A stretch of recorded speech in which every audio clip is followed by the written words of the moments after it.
말씀 톡톡. 주의 말씀 의지하여 믿음으로 그물 던져 믿는 자에게 능치 못함 없네. 제27장. 우리가 배를 타고 이달리아에 가기로 작정되매 바울과 다른 죄수 몇 사람을 아구스도대의 백부장 율리오란 사람에게 맡기니, 아시아 해변 각처로 가려 하는 아드라무테노 배에 우리가 올라 항해할세 마게도냐의 데살로니가 사람 아리스다고도 함께하니라.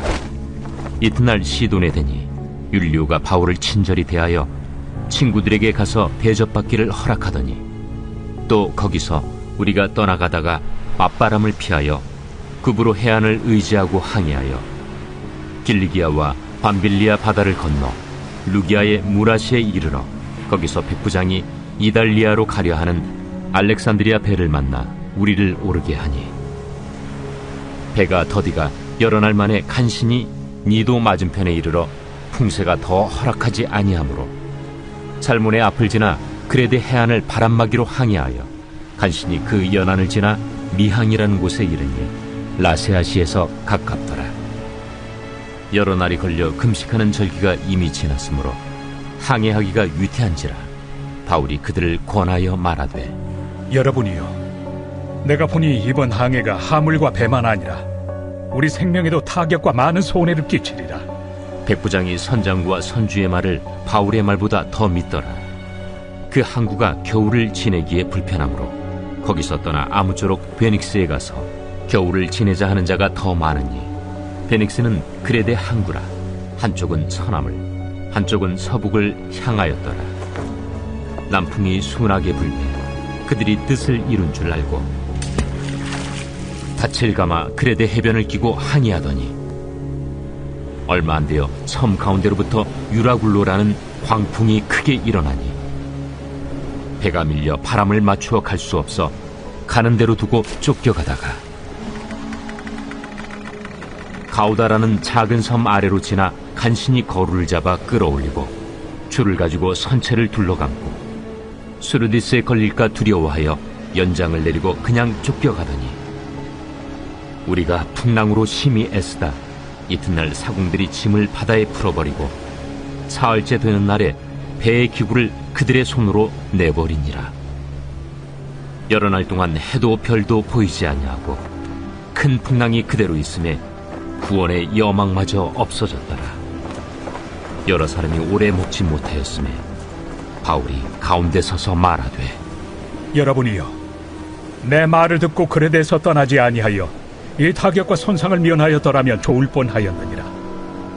내가 너희를 권하노니 이제는 안심하라. 너희 중 아무도 생명에는 아무런 손상이 없겠고 오직 배뿐이리라. 내가 속한 바 곧 내가 섬기는 하나님의 사자가 어젯밤에 내 곁에 서서 말하되, 바울아, 두려워하지 말라. 네가 가이사 앞에 서야 하겠고 또 하나님께서 너와 함께 항해하는 자를 다 내게 주셨다 하였으니, 그러므로 여러분이여 안심하라.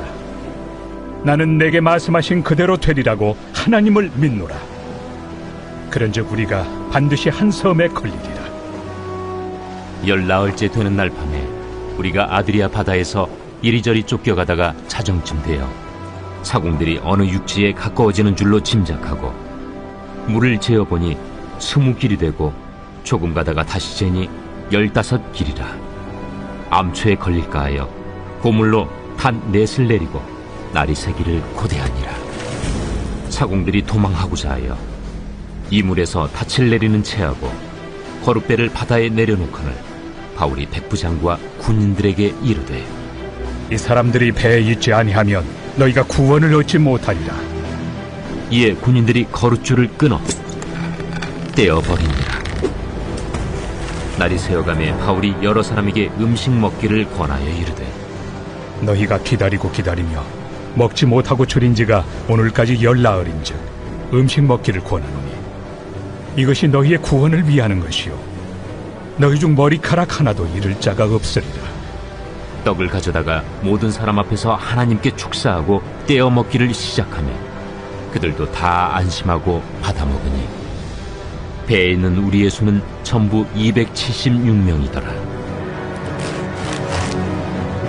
배부르게 먹고 밀을 바다에 버려 배를 가볍게 하였더니 날이 새매 어느 땅인지 알지 못하나 경사진 해안으로 된 항만이 눈에 띄거늘 배를 거기에 들여다 댈 수 있는가 의논한 후 닻을 끊어 바다에 버리는 동시에 키를 풀어 늦추고 돛을 달고 바람에 맞추어 해안을 향하여 들어가다가 두 물이 합하여 흐르는 곳을 만나 배를 걸매 이 물은 부딪혀 움직일 수 없이 붙고 고물은 큰 물결에 깨어져 가니 군인들은 죄수가 헤엄쳐서 도망할까 하여 그들을 죽이는 것이 좋다 하였으나 백부장이 바울을 구원하려 하여 그들의 뜻을 막고 헤엄칠 줄 아는 사람들을 명하여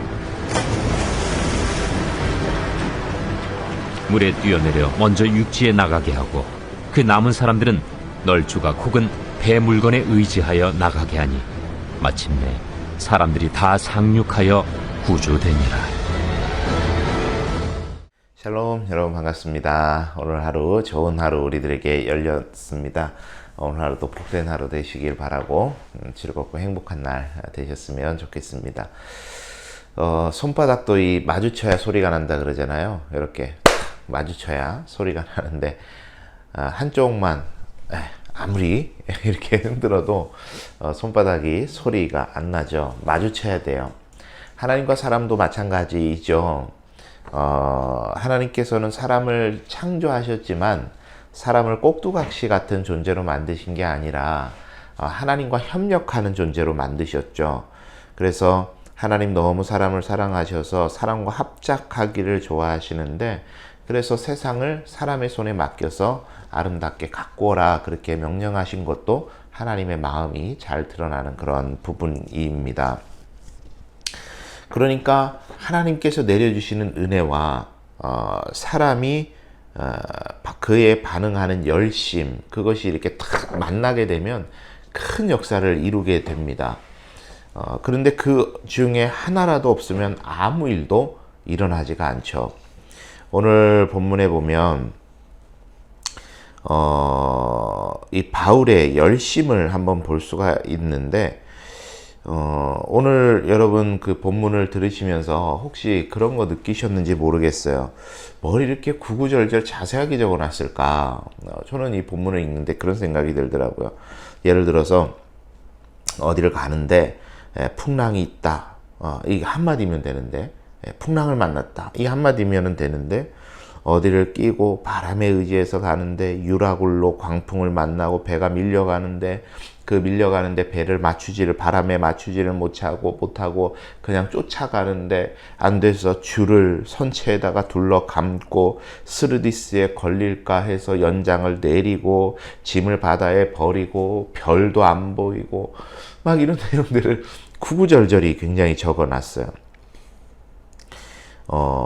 우리가 뭐 배 타고 그 일을 똑같이 해볼 것도 아닌데 마치 똑같이 해보라는 식으로 그렇게 아주 디테일하게 적어놨습니다. 왜 그랬을까? 한번 천천히 이 말씀을 묵상하는데 그런 마음을 주시더라고요. 죄송합니다. 개고생했다. 그 이야기죠. 이만큼 고생했다. 그 이야기예요. 여러분 앞서 있는 그 바울의 1차 전도 여행 때를 보면 마가 요한이라는 사람이 등장을 합니다. 마가 요한, 바나바의 생질이었다고 친인척이었다고 그렇게 적고 있는데 이 마가 요한이 1차 전도 여행 중에 이 바울과 바나바 전도 일행을 이제 이탈해서 다른 데를 가버렸습니다. 왜 그랬는지 뭐 정확하게 성경에 적지는 않았어요. 그런데 많은 학자들에 의하면 여러 가지 전도 여정에 있었던 그런 불편함이라든지 다른 사람들의 어떤 대적하는 거라든지 아니면 전도 여정 중에 있었던 험난한 길이라든지 그런 것들로 인해서 탈락해 버렸다. 그렇게 이제 이야기를 합니다. 그런데 나중에 2차 전도 여행을 시작하려고 할 때 바나바가 마가 요한을 데리고 가자고 그래. 친척이니까 좀 마음이 쓰였던 것 같아요. 그런데 바울은 그러지 않겠다고 말을 하죠. 그래서 바나바와 바울이 싸우게 되고 바울은 실라를 데리고 바나바는 마가 요한을 데리고 전도 여행을 시작을 하게 됩니다. 그 이후로 이 마가 요한은 사실 성경에 등장을 하지를 않죠. 무슨 말이냐면 내가 가는 길에 어려운 일이 있을 때, 힘든 일이 있을 때 그것을 피하고 더 이상 앞으로 나아가지 않는 그런 마가 요한이라고 우리는 기억을 하게 되죠. 그런데 바울은 그러지 않았다는 거예요. 이 고생을 하면서도 이렇게 디테일하게 적어놓고 이 고생을 하면서도 내가 끝까지 갔다. 그것을 적고 있는데 그것을 24절에서 이렇게 말을 합니다. 바울아 두려워하지 말라. 내가 가이사 앞에 서야 하겠고 또 하나님께서 너와 함께 항해하는 자를 다 내게 주셨다 하였으니 바울아 두려워하지 말라. 내가 가이사 앞에 서야 될 것이다.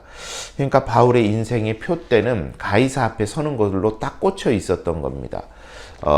복음을 전하는데 가이사에게까지 가서 최후의 복음을 전하는 게 바울의 인생의 사명이었죠. 그래서 그 가이사에게까지 가는 일이 나에게 중요한 일이기 때문에 이러한 고생을 하면서도 내가 가이사 앞으로 간다라는 것을 적고 있죠. 자, 바울 편에서 생각하면 이렇습니다. 그런데 또 하나의 하나님 편에서 생각하면 어떨까요?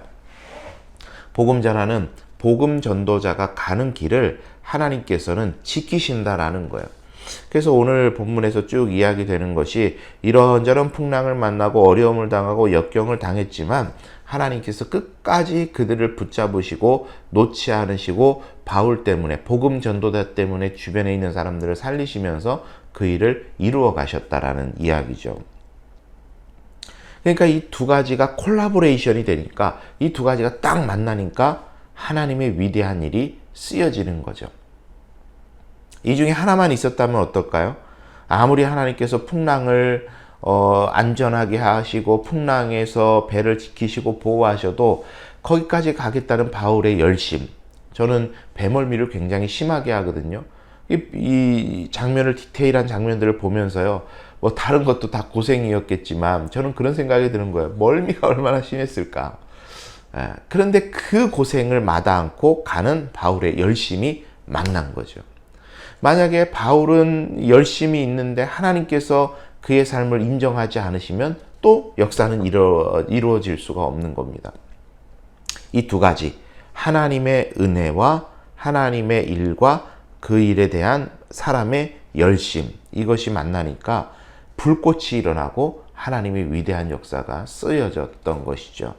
여러분, 우리도 오늘 하루 이런 불꽃을 이루며 살아야 되지 않겠습니까? 우리가 하나님을 위한 열심을 내고 그 열심에 하나님께서 은혜를 부어주시면 이러한 불꽃이 우리의 삶에도 일어나게 될 줄 믿습니다. 여러분, 오늘 하루도 하나님을 위한 말씀을 향한 열심을 내심을 통해서 하나님께서 우리의 삶에 불꽃을 이루어 주시고 역사를 이루어 주시고 우리의 삶을 인도해 가시는 그런 은혜를 경험하면서 살아가시는 우리 성도님들이 다 되시기를 바랍니다. 여러분, 오늘 하루도 좋은 하루 되시고 내일 또 만나 뵙도록 하겠습니다.